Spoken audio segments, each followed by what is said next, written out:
Greetings, chess friends. Today, a chess fairy tale of sorts. If you don't know about Sultan Khan, the subject of our lesson today, then really buckle up, and I encourage you to really look at some other content and games. There's even been a book written about him, but a really fantastic story. One of my favorite chess stories, human stories, goes beyond even chess. But Sultan Khan, here playing against Frank Marshall, the strongest American player at the time, was really a servant of a wealthy businessman of sorts. And forgive me, anyone out there, if I get some of the details of the story wrong, but he was Indian and born in what is now Pakistan, but Indian. Essentially, he was the best Indian chess player, which is not the chess we all know today. The pawns don't move two. You can't capture the last piece. There's all these crazy rules compared to where we're standing, and you think, what on earth? It's just not the same game. There's no openings. You wouldn't know the openings. You'd never seen the move pawn e4 on the first move. So completely different game. He comes over to England. Remember that India was a territory of England at the time. And quickly learns some openings, gets with the strongest players, becomes the champion of England 3 times. And plays in the Olympiad, defeats Capablanca, draws with Alekhine. He was one of the top players in the world. And then went back and disappeared. Really a chess career spanning just 5 years. Beat Capablanca, played for the Olympic team, British champion. Just an incredible run. And here, let's jump into it. Sorry, I've been telling the story a little. It's so exciting. But literally a servant in his life, in his profession. And then just on the side, picks up chess, had never played chess as we know it today, defeats Capablanca. Unheard of. So it's really quite a story, Sultan Khan. Okay, let's jump into the action, which has been going on here on move 11. We have a brilliancy by Frank Marshall. The great American player was known for his attacking, squashbuckling style, and he had heard about Khan, evidently Sultan Khan, and was thinking, I'll just play my aggressive way and bait him a little bit into playing in that style, which the open games, of course, were Marshall's specialty. Castles queenside in return. Really a funny turn of events, a brilliancy and a great move, castle queenside back-to-back. But we should ask, what if you capture the free piece? It is free. But the move bishop h4 was the plan on the agenda, because this move is super scary, and what's really scary is this rook. The next wave of attack coming is going to be even worse. So really couldn't take that one, and that's why castles long. We played castles long. Rook e8, again tempting, and this time Khan takes it. Not afraid here of the discovery attack on the queen. And as is typical, some of those players who played a little too aggressively overstepped the boundaries a little bit. And that's how you can get into trouble. Rook hits the queen, but there is a massive attack here, and this rook behind it on this bishop. This is what he was banking on, but really one move and one move only solves all the problems, and he finds it. Queen f2 gets out of the way, keeps the bishop protected by queen, rook, and king. So we have 3 attackers, 3 defenders. White is safe and up a piece. Bishop c5, still tempting him in a funny moment here. He moves the queen, but why not again take the bishop? It's totally free this time. A really nice tactic. Queen takes d2. And you've got to think, again, Khan not so experienced with chess in the traditional sense. He is finding all of these tactics from the defensive side, from the white side. He's seeing the tactics that could occur, which is much harder than seeing them when you're the attacker. But queen would have taken the bishop, and a beautiful checkmate there. So this bishop cannot be touched, and he moves his queen again. White is up a piece.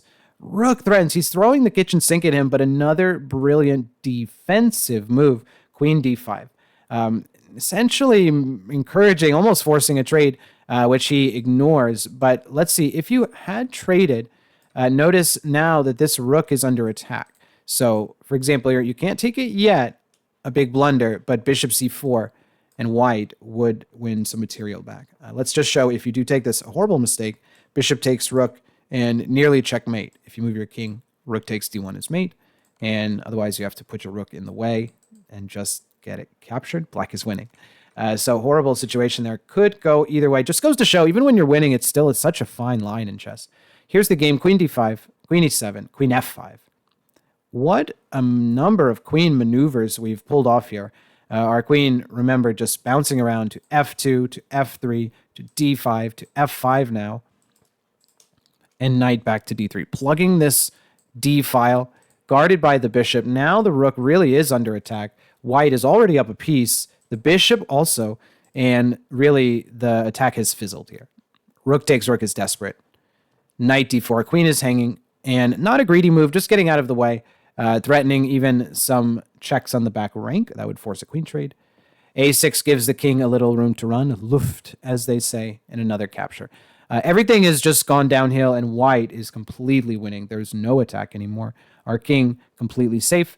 They play on a few moves here, and then Marshall resigns. h4, bishop c2, Marshall resigns. Nothing to do. White completely winning. Sacrifices didn't work, and this guy could really play. Good defensive player. I'll try to point out some characteristics that I notice in his games. Specifically, he didn't always castle. So really, just an interesting thing. And then I look up the rules of Indian chess, and you don't castle in the traditional sense unless your king has already been checked. So, I mean, it's just a very different game. So to be able to adapt to chess at the very highest levels is just something special. So I'm going to click through the whole game. It is a bit of a longer game here, so forgive me if I go a little fast. By the way, a3, quite a modern treatment here of this opening, preventing that move. Again, remember, he just set up with very solid bishop d3, very solid structures, good, solid defensive chess, positional chess, but could also attack. I mean, he seemed to have it all in a strange way without having learned chess. It just makes my mind bend about what is possible out there. A player that didn't even know chess. I mean, the adaptation. Imagine a professional athlete like picking up a different sport. I mean, imagine someone, maybe some analogy would be like someone who's a racquetball player, picks up a tennis racket and beats Djokovic. Like, just unbelievable. And so this is what's happening. Defeating Capablanca in the 1930s. Like, this is 1930 exactly. Kappa was champion, lost the title in 27. So 3 years after he was the world chess champion. So just a stunning turn of events. This game gets really interesting, though, as I think Capablanca kind of ties his own shoes together with this upcoming, I don't want to call it a sacrifice, but here rook 8 to c2. Here giving 2 rooks for the queen. I think he did that thinking this was going to be a better game than it was. And white was able to take a hold of the key features, a lot of maneuvering, but you'll see that really there's no way to penetrate in. The white position is sturdy, is steadfast. There's no way in. b4. And again, I'm going to go quickly, but the c file is a key detail. Black tries to get the queen over to here and just no way to break through. Queen h3 tries the king side back to the center. Rooks, again, not making much progress apparently either white, but here I think maybe Capablanca does get a little impatient. So this pawn is a weakness, this one is a weakness, but at the moment the bishop is holding them both. No way to poke around any further, and he moves the queen back. b5, a really good positional move. You wouldn't want to take that and allow bishop to come into the game, more pressure on the knight, and then these rooks would enter. a5, bishop g3, bishop f4, again securing all the weaknesses, which there really are none, and white can almost pass the time to see what these king moves, which seem a bit aimless. I don't know the context. Maybe there was something. But here, now, interesting moment, giving the f2 pawn, but the real threat is rook takes c8. So he moves that bishop. If bishop d7, then bishop g3. So that really white is the one breaking through here. No question about it. So real game went bishop g4. Bishop f1, not trading, keeping things, again, a bit clumsy. You can take on f2 here, again, with check, but we will actually be trapping the queen when this rook comes back. Where to go with your queen? Here, bishop g2, and the queen is trapped. If you go queen h4, rook h2, and the queen is trapped. Really something in this game. So real game went like this. Bishop g4, bishop f1, queen h5, rook e1, back and forth. Seemingly nothing happening, but this game is almost over. Finally, Capablanca captures, and ironically, this almost allows inroads for the pieces. Rook b6, rook b7. Now the white rooks are infiltrated. This pawn is protected and passed, and white is really winning. King e6, b6, there it is.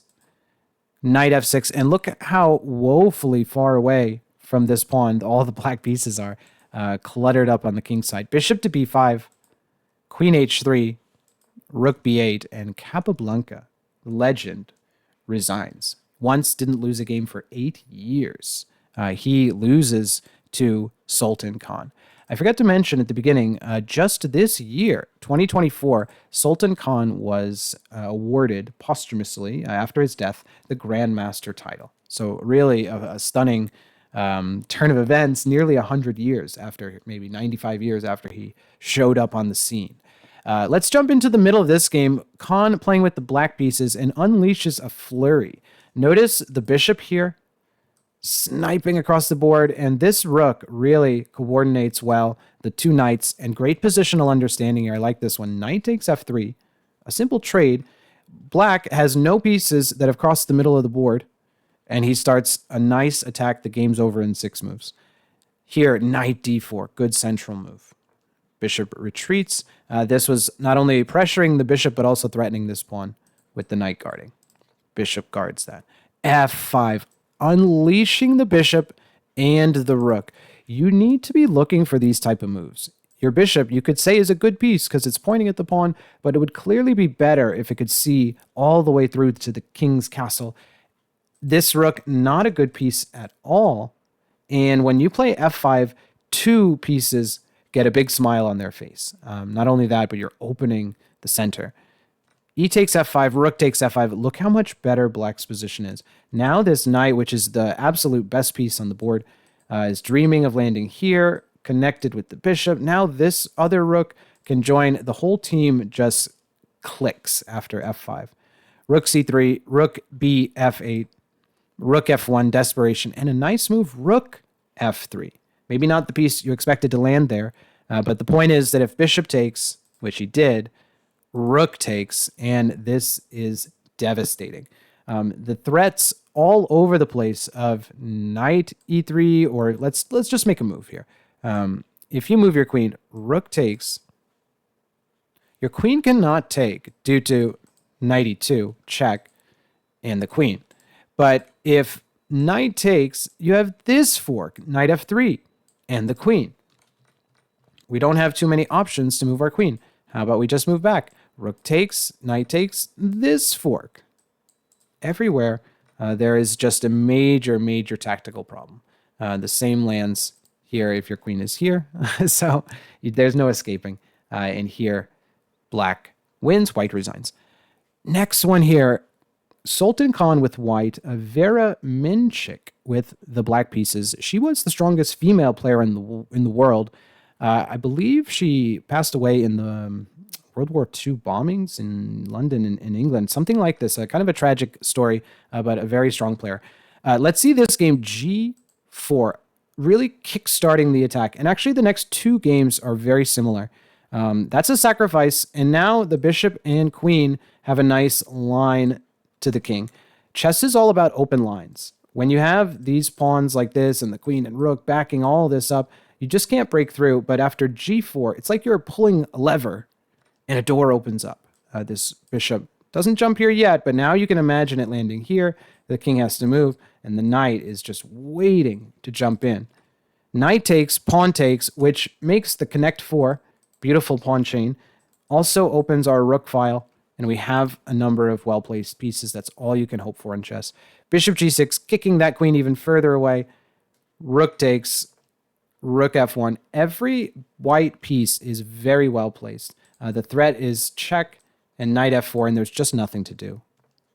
Bishop e7, check. Notice you can't go to the f file. The only legal move is king h8. Knight f4, threatening this devastating move. Check. And just knight takes. White now with an extra piece, and you cannot capture that as checkmate is coming. Black resigns. Here, this would be check, and a very standard queen and helper checkmate. Okay, let's go back to where we started here around this one, G4 and knight e5. Remember this type of similar structure? We actually did a video on this knight e5 with d4 and f4 type of structure. And we're going to see another game, but very, very similar. This one for the Chess Olympiad with Khan playing board 1 for England. So here we go. Early knight e5. And again, not castling in some games, no problem moving his king. And he goes right for this quick checkmate, maybe a little presumptuous, f5. And you can see the seeds of that previous game already with an idea like g4 in mind. He doesn't even care about castling. Rook g1. Nothing sneaky about this move. That is screaming. I'm going to play g4, and I don't care what you think, or if you want to try to stop it, go ahead. Bishop takes, pawn takes. That's kind of saying, maybe not screaming, but it's saying that this king isn't castling long probably either. And king e2. That is a statement. Obviously, we're not castling anymore. We've connected our rooks, and we're just going to start the attack with our king in the center. Ask yourself, is the white king safe? Looks pretty safe, actually, right? We have all these pieces surrounding it, plus an extra layer. It's going to be tough to break through that. Queen h4. You know the move g4 is on tap soon. Remember the last game. Bishop takes d4. Look at this bishop. What are the prospects of this bishop? If you were to just say, hey, is this bishop ever going to become a player in this game, a major help? And then 2 moves go by. Boom, boom. Wait a minute. That might be one of the best pieces on the board. Pointing in this direction, we can move our knight, we can move their knight, g4, and the rook-bishop connection. It's very, very nice here. A lot of pieces involved. That's the common theme you see with great chess players. They use a lot of pieces. Bishop takes, that doesn't help. We just replace it. F takes g4, knight takes g4, knight takes g4. Trades are not helping in this one. Rook g1, and with the threats mounting, black resigns. Black resigns here. Material equal, and black resigns. Major threats on tap. We can take this. You can even just intensify the pressure with a move like queen h6 and then capture here. This bishop, which is now clearly the pride of our position, is just so powerful. Classic example of fianchetto without the bishop there. It's so dangerous from the black side. All right, last one here, and just a quick story. When Khan came to England, he played his first tournament and finished tied for last. Not great. He didn't know the rules. They paired him up with this gentleman, George Allen Thomas, was kind of the master. He was also, I believe, on the Olympic team and played in all those tournaments. One of the top players in England. Helped him with the openings and such, and they ended up playing a competitive game in Hastings. This was the year 1932, after Khan had already been there a few years, won the championship, and playing sort of his coach of chess here, Thomas, another master, in a big tournament, plays knight f to d7, a blunder. And can you find the move which caused instant resignation? Game over after pawn f4. An ironic trapping of this poor knight. The knight is trapped right in the center of the board. Look at all the squares that it could potentially move to, and they're all covered. Really stunning development. F4 wins a piece, alert. And I just love seeing the learning in progress, how he got better so quickly, the amazing story of literally a servant going to become the most sophisticated and best chess player in England, and just beating some of the real legends. He went toe-to-toe, beat Floor, beat Tartakower, beat Capablanca, drew Alekhine, all these top players of the day. So again, Sultan Khan, a wonderful story, human story, and just the great chess story in general. So thank you all again for watching. I hope you're enjoying the content, and any players or games you want to see, just shoot me a comment, subscribe, appreciate it. Thanks again, and we'll see you soon.